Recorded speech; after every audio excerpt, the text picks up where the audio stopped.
Ni mtumishi wa Mungu Pastor Emmanuel Felix. Karibu kwenye sehemu ya 4 ya mwendelezo wa somo letu la hekima katika matumizi ya muda. Kwenye sehemu ya 3 nilisema kwamba moja kati ya hekima itakayokusaidia kutumia vizuri muda wako ni kutambua kusudi la kuumbwa kwako, au utafute kujua kusudi la kuishi kwako. Bwana Yesu asifiwe sana. Hakuna kinachoonekana alafu kisiwe na kusudi.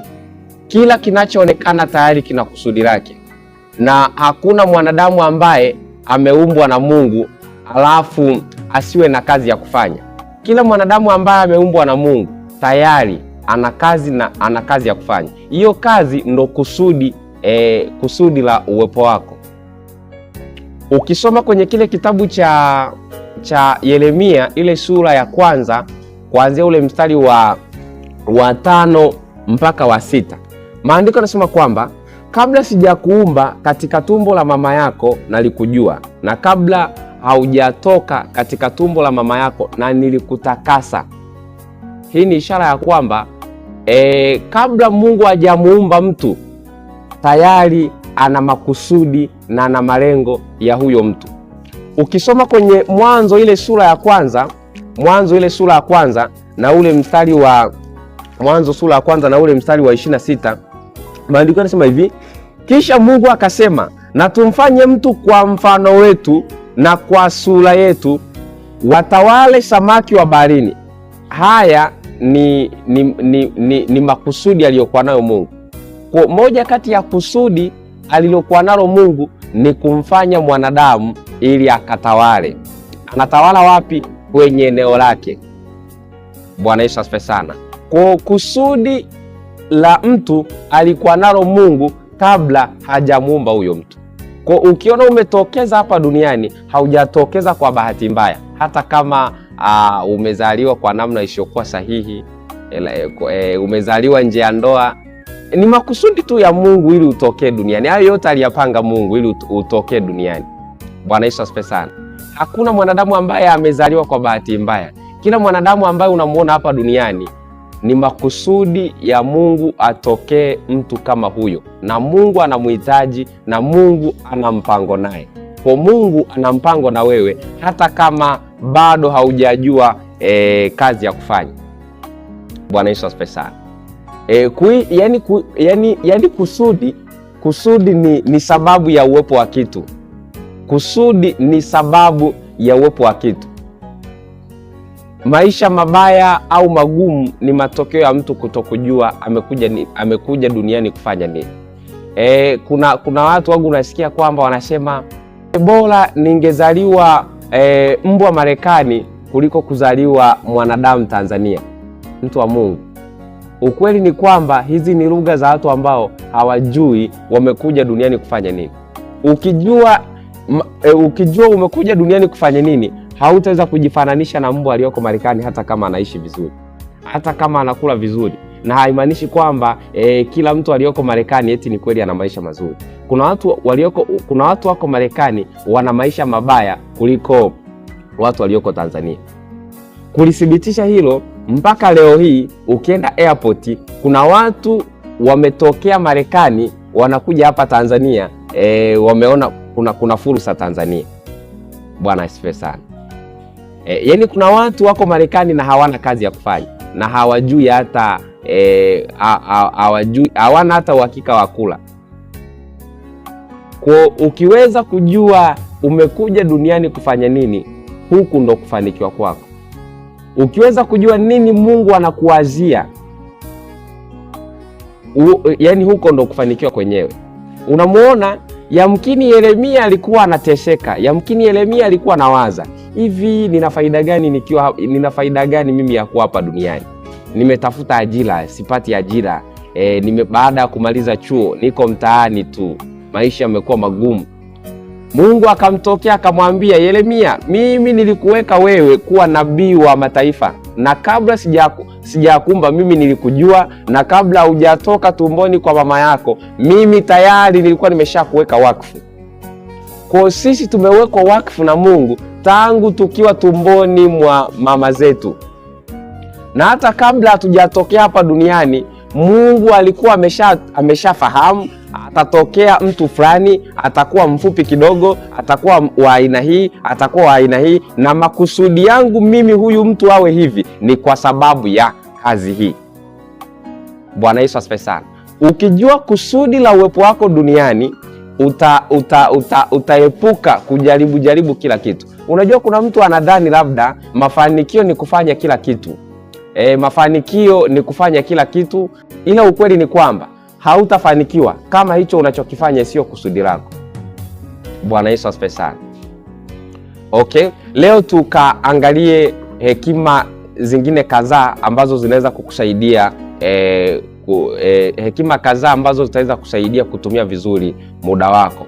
Tukianza kusoma kwenye kile kitabu cha Zaburi ile sura ya 90, Zaburi sura ya 90 na ule mstari wa 12, maandiko yanasema, basi utujulishe kuzihesabu siku zetu, tujipatie moyo wa hekima. Anasema basi utujulishe kuzihesabu siku zetu, tujipatie moyo wa hekima. Tukiishia hapa, maana yake ni kwamba muda wa mwanadamu unahesabika. Bwana asifiwe sana. Ukitaka kulithibitisha hili, siku moja baba yangu Bishop Dickson alishawahi kusema hivi, ukitembelea makaburini, ukisoma vizuri ile misalaba iliyoko pale makaburini, unaona inaelezea muda wa mtu alioishi hapa duniani. Utaona pale kuna kamsalaba kameandikwa kufa, pembeni kameanza kuzi, alafu dash kufa. Hii kuzi manake kuzaliwa, dash hapa katikati ni muda ambao huyo mtu amekaa hapa duniani. Na kila mwanadamu aliyoko duniani muda wake unahesabika. Kila siku, kwa kadri ambavyo siku zinazidi kwenda, kwa kadri ambavyo unaona masaa yanakimbia, ujue muda wako wa kukaa duniani unapungua. Ni kweli tuna imani ya kuishi maisha marefu, ila ukweli ni kwamba kila mwanadamu aliyoko hapa duniani kuna muda ambao Mungu alimkusudia, akasema huyu mtu nitampeleka duniani, atakaa kwa kipindi hiki, kutokea kipindi fulani mpaka kipindi fulani. Hiki kipindi chake kikiisha, itabidi basi atoke ili nimlete mtu mwingine. Bwana Yesu asifiwe sana. Tangu miaka kadhaa nyuma, kuna watu walikuwepo baada ya muda wao kuisha hapa duniani wakatoka, alafu wakaja wengine wakatoka, tukaja sisi pia. Muda wetu sisi pia ukiisha, tutatoka, watakuja wengine. Hata kama una imani ya kuishi maisha marefu, mtu wa Mungu, hata uzee pia utakuondoa. Utakufa basi umezeeka. Bwana Yesu asifiwe sana. Uzee utakuondoa. Anasema basi utujulishe kuzihesabu siku zetu, tujipatie moyo wa hekima. Ukijua muda wa kuishi kwako hapa duniani ni mdogo, hautafanya hayo ambayo unayafanyaga. Hivi unajua kuna mtu baada ya kuja hapa duniani amejisahau, anaishi kwamba hatatoka. Anajisahau, anaishi labda ana mkataba wa kuishi maisha marefu hapa duniani. Ila ukweli ni kwamba kila aliyoko duniani kuna muda ambao Mungu amemhesabia. Huo muda ambao Mungu amekuhesabia kuja kuishi hapa duniani, kuna makusudi na lengo la Mungu ambalo anataka ulifanye. Ile tu haujafa ni matokeo ya bado haujamaliza kusudi la Mungu alilokuitia kuja kulifanya hapa duniani. Ile kusudi ukishalimaliza, tayari Mungu anakuondoa. Bwana Yesu asifiwe sana. Anakuondoa, analeta wengine. Maisha ni matokeo ya muda. Maisha ni matokeo ya muda, au unaweza ukasema maisha ni muda na muda ni maisha. Hauwezi ukatenganisha maisha na muda. Bwana asifiwe sana. Maisha ni muda na muda ni maisha. Mtu ambaye anatumia vibaya muda wake ni mtu ambaye ameamua kutumia vibaya maisha yake. Ukisoma kwenye kile kitabu cha Wakolosai ile sura ya 4 na ule mstari wa 5, maandiko yanasema hivi, enendeni kwa hekima mbele yao walio nje, huku mkiukomboa wakati, kwa maana zama hizi ni zama za uovu. Bwana Yesu asifiwe sana. Anasema enendeni kwa hekima mbele yao walio nje, huku mkiukomboa wakati. Hivi unajua kuna mtu juhudi zake ni kukomboa fedha alizonazo, ila anapoteza muda. Ukiweza kukomboa muda wako, umeweza kukomboa maisha yako. Maisha yako yamefungwa kwenye muda. Mtu yoyote ambaye atataka kuchezea muda wako ni mtu ambaye ameamua kuchezea maisha yako. Mtu yoyote ambaye umempa muda wako ni mtu ambaye umeamua kumpa maisha yako. Ndio maana mimi huwa ninaheshimu sana mtu ambaye ametoa muda wake kwa ajili ya maisha yangu. Huyo mtu muheshimu sana. Ametoa maisha yake sadaka kwako. Haleluya. Kwa shetani akifanikiwa kupata muda wa mtu, tayari amefanikiwa kukamata maisha ya huyo mtu. Bwana asifiwe sana. Unajua kuna vipoteza muda vingi sana. Yaani shetani ameshatengeneza platform nyingi za kula muda wa mtu. Unaweza ukashangaa mtu ile smartphone yake, badala ya kutafuta mafundisho ya kumjenga, yeye yuko busy unaweza ukadhani anasoma neno, ila anaangalia pornography kwenye simu. Bwana asifiwe sana. Anaangalia picha za uchi kwenye simu. Unamkuta yuko busy anasoma simulizi za mapenzi. Yuko busy anasoma comment za Gigimane sijui nani Kajala sijui nani. Bwana Yesu asifiwe sana. Yaani hivyo ni vipoteza muda, na ni vitu ambavyo shetani amevitega ili atafune maisha yako. Wewe utazungumzwa, utasemwa kulingana na namna ambavyo umetumia muda wako hapa duniani. Bwana Yesu asifiwe sana. Hekima nyingine ya matumizi ya muda ni maisha ni msimu. Maisha ni msimu fulani au majira. Maisha ni msimu fulani au majira. Maisha ni msimu fulani au majira. Bwana Yesu asifiwe sana. Ndio maana mtu mmoja aliwahi kusema kwamba mwanadamu ana majira kama 4 hivi, majira 4 au 3. Akasema kuna majira ya utoto. Kwenye haya majira ya utoto, ndugu yangu, unafanyiwa kila kitu. Unafuliwa nguo, unaogeshwa, unalishwa, unatafutiwa chakula, yaani kila kitu unafanyiwa haya majira ya utoto.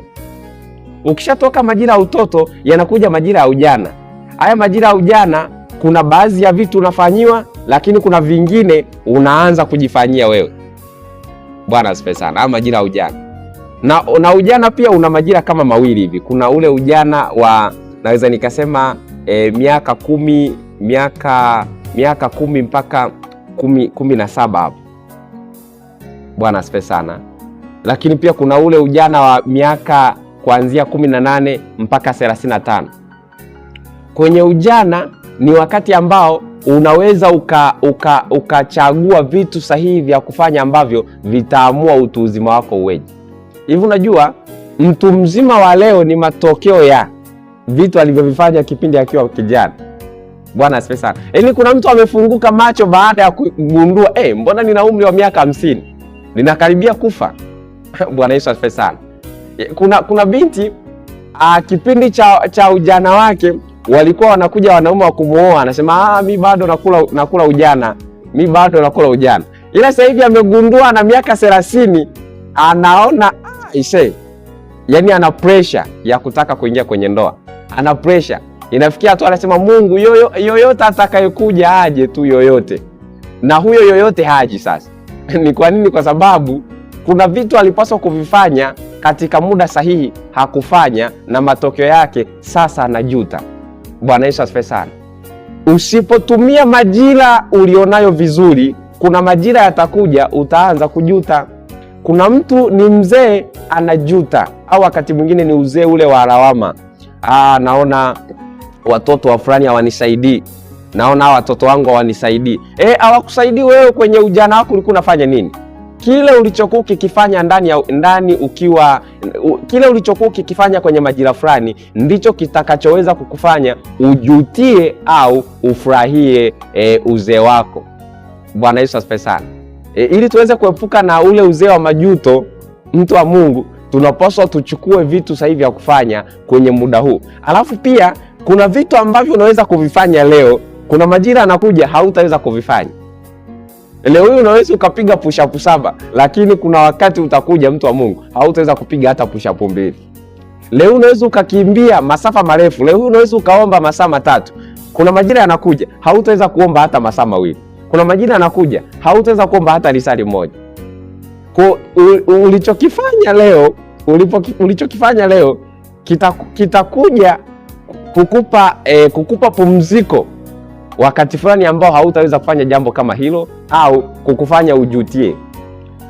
Kuna mtu mmoja alisha kusema kwamba kuna mzee unaweza ukamuona anakohoa sokoni, yuko busy na maiki anakohoa, Yesu anaokoa, Yesu anaokoa, Yesu anaokoa, anakohoa na na speaker yake anapambana hivyo hivyo. Ili ukimwangalia huyu mzee kwenye ujana wake alikuwa anafanya nini? Mpaka leo ndo anakuja kuteseka, anakuja kuteseka kwa namna hii.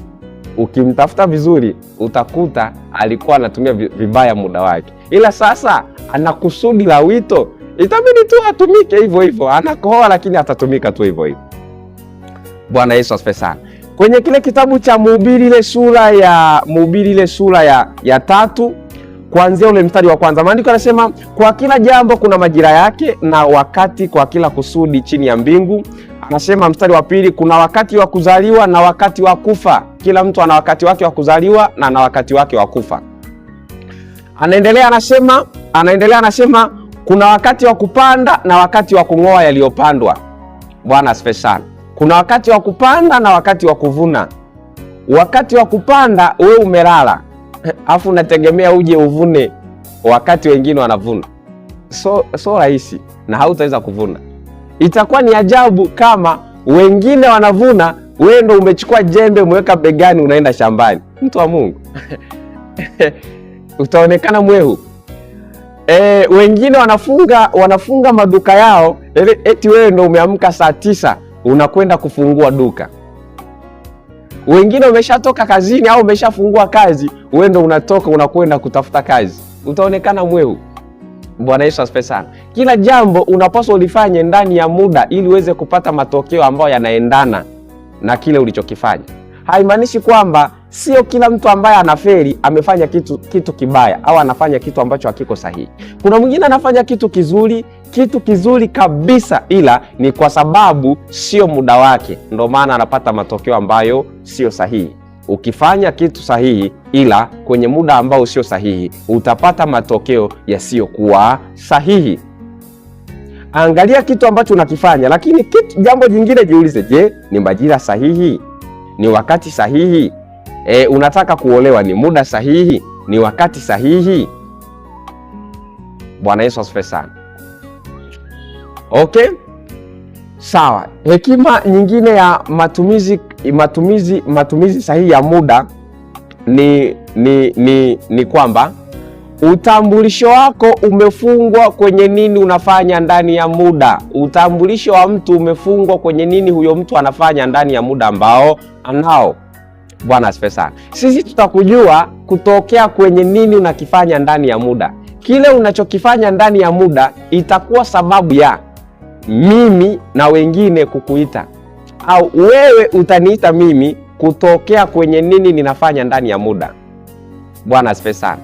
Ukisoma kwenye kile kitabu cha Mathayo ile sura Sharazuskvelia Malagadabazuba.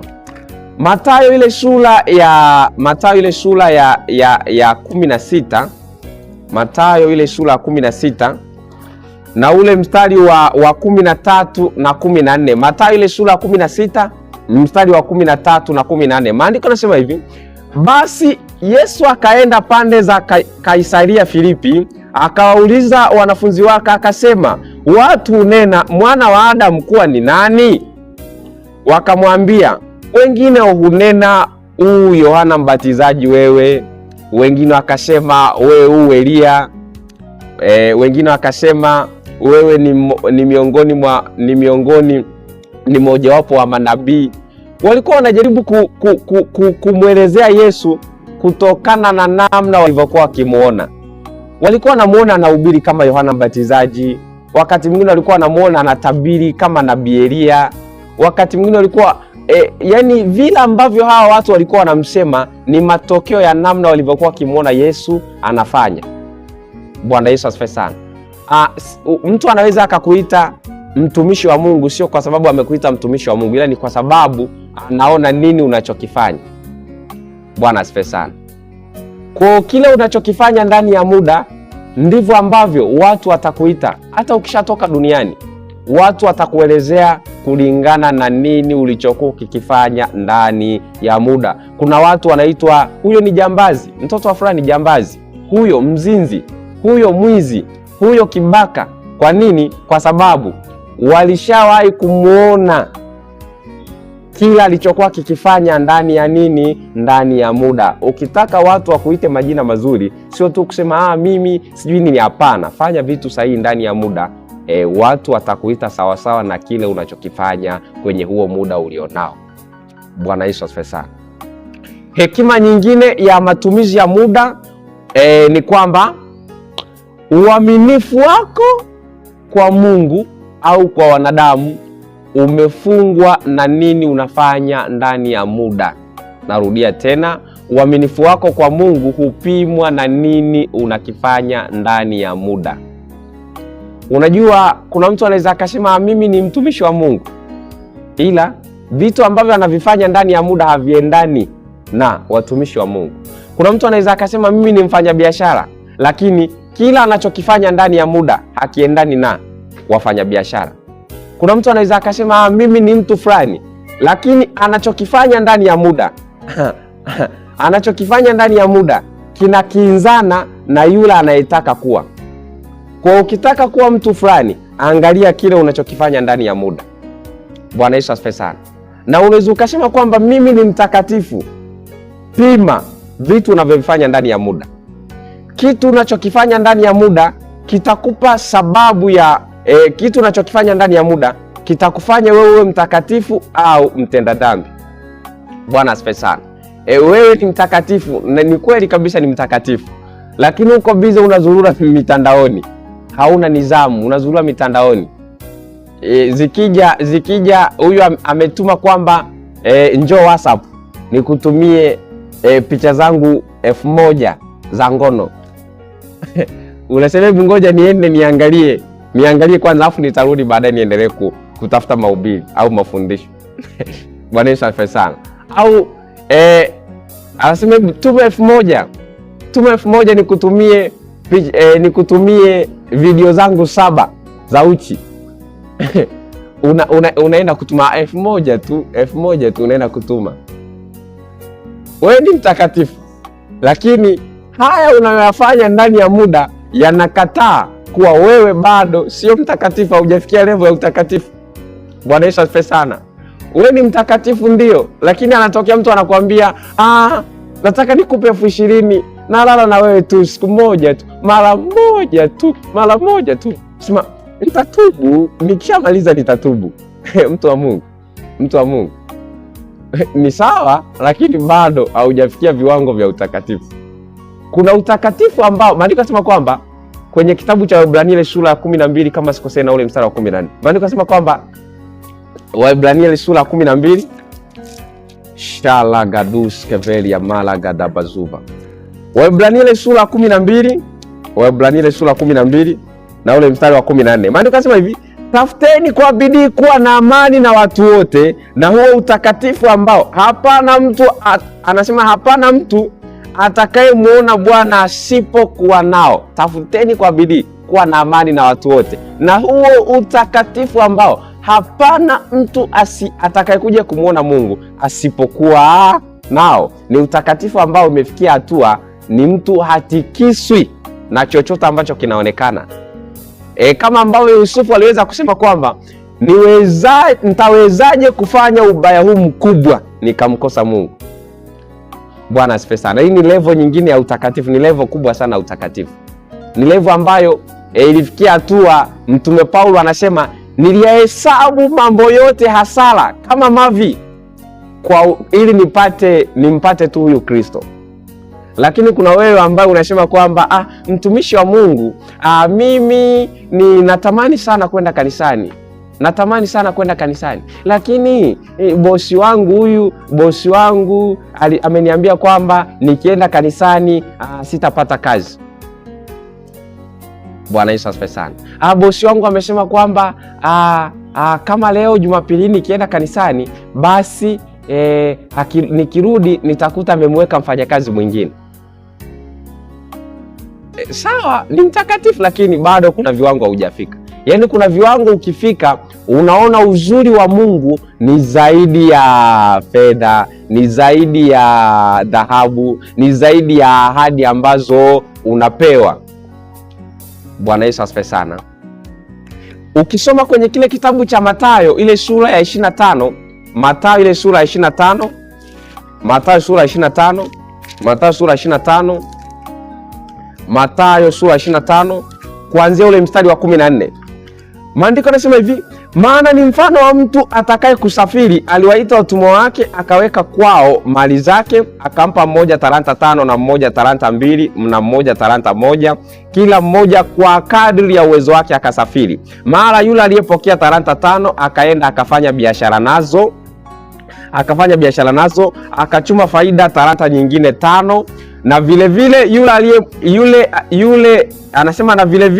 yule mwenye 2 yeye naye akachuma nyingine 2 faida. Lakini yule aliyepokea talanta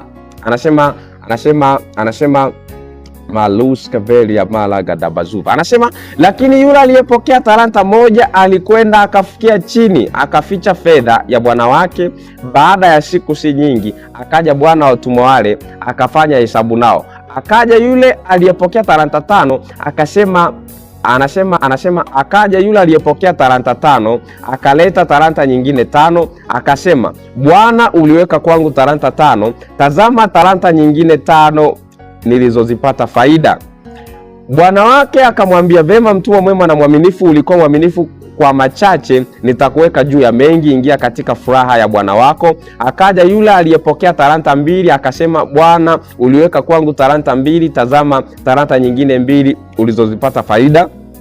Bwana wake akamwambia, vema mtumwa mwema na mwaminifu, ulikuwa mwaminifu kwa machache, nitakuweka juu ya mengi, ingia katika furaha ya bwana wako. Akaja yule aliyepokea talanta 1 akasema, Bwana, nalitambua ya kwamba wewe u mtu mgumu, wavuna usipopanda, wakusanya usipotawanya. Basi nikaogopa, nikaenda nikaificha talanta yako katika ardhi, na tazama unayo iliyo yako. Bwana wake akajibu akamwambia, wewe ni mtumwa mbaya na mlegevu, ulijua ya kuwa navuna nisipopanda na kusanya nisipotawanya? Basi ilikupasa kuiweka fedha yangu kwa watoao riba, nami nikija ningalipata iliyo yangu na faida yake. Bwana Yesu asifiwe sana. Hawa ni watumwa watatu, lakini kilichowatofautisha ni nini walikuwa wanafanya ndani ya muda. Bwana asifiwe sana. Unachokifanya ndani ya muda na fedha ulionayo kitakuwa sababu ya kuonekana wewe ni mwaminifu au sio mwaminifu. Uaminifu wetu kwa Mungu unapimwa na nini tunafanya ndani ya muda. Tunapofanya vitu sahihi ndani ya muda ni ishara ya kwamba kweli sisi ni waaminifu mbele za Mungu. Lakini hata kama kwa midomo tunasema kwamba tunamjua Mungu au tunampenda Mungu, ila kama tunafanya vitu ambavyo sio sahihi ndani ya muda huo ambao tumepewa na Mungu, bado sisi sio waaminifu.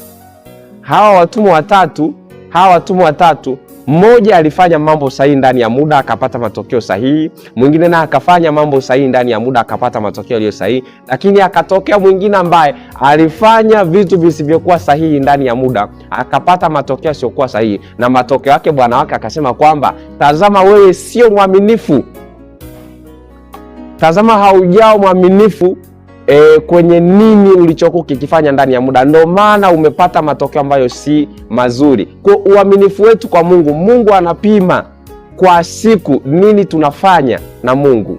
Kuna mtu anaweza akasema mimi ni mtumishi wa Mungu, hapati hata muda wa kuomba. Kuna mtu ni mchungaji, hashuhudii ila anasema kwamba ni mchungaji. Moja kati ya kazi ya mchungaji ni kutafuta kondoo zilizopotea, ni kuokoa roho za watu. Wewe ni mchungaji gani usiokoa roho za watu? Bwana asifiwe sana.